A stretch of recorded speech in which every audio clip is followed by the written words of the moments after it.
What's up guys, welcome back to my channel. In this video, I'll show you how to make this cool X-ray effect in just 5 minutes using CapCut.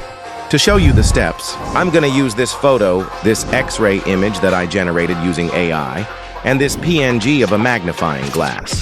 So without wasting any time, let's get started.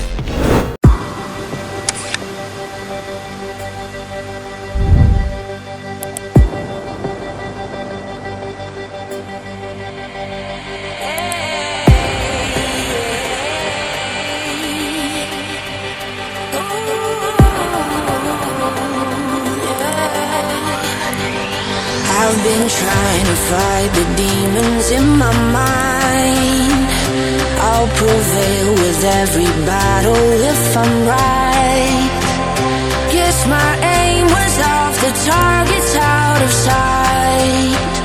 Would I be better if I left it all behind?